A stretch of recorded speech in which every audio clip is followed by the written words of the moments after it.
Hi, this is Dr. Candice Eller, and today we're going to talk about pneumonia in infants and children, or better known as Pediatric Community-Acquired Pneumonia, or PCAP. Kailangan po ba i-admit ang anak ko? Ano po ba ang ating guidelines pag-decide kung whether i-admit po natin ang pasyente or hindi? Now, meron po tayong dalawang klaseng risk classification na tinatawag. Meron po na low risk or high risk.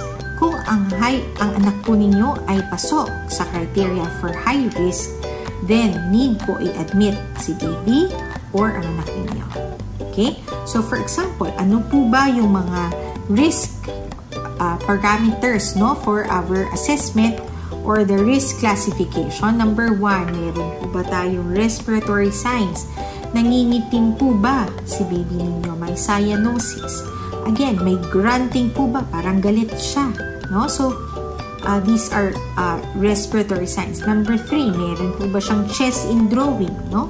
Or again, our retractions. No?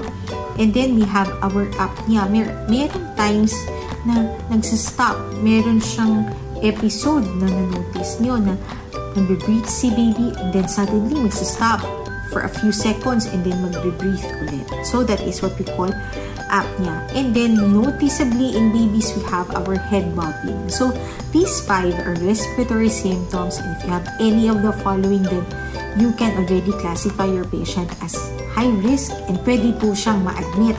Okay. So, other than the respiratory symptoms, ano po ba yung other parameters to say that, kailangan po i-admit yung anak mo? Now, I've had one of my viewers sa TikTok, there was one who asked na wala pong gana yung anak niyang kumain or magdede. Yes, that is part of the criteria.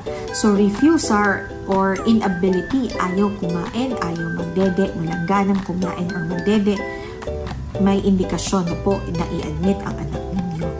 Malnourished po ba yung anak ninyo? Or meron po bang signs of dehydration? No? So, or ang baby nyo po is less than 6 months, then pwede po siyang makonsider as high risk, then pwede na po siyang i-admit. No? Next, meron po isang criteria din na central nervous system, or meaning, example, meron po bang convulsion? Or meron po bang altered sensorium or change in behavior of your child? No? Or meron tulog lang ba ng tulog? Parang umiiba na yung ugali ng anak ninyo. So, these are already early signs that will tell you, pwede, kailangan na palang i-admit ang anak ko. So, other than the respiratory symptoms, the neurologic symptoms, the general considerations, as mentioned kanina, we have pallor, no? What we call pallor is parang namumutla. No? And then there is poor perfusion. So, hindi maganda yung pag-flow ng ating blood, no? Because of the infection. Now, if your child has any of these symptoms, please see your nearest pediatrician or go to the nearest hospital because these are already high-risk symptoms. And that means your child needs to be admitted. Okay?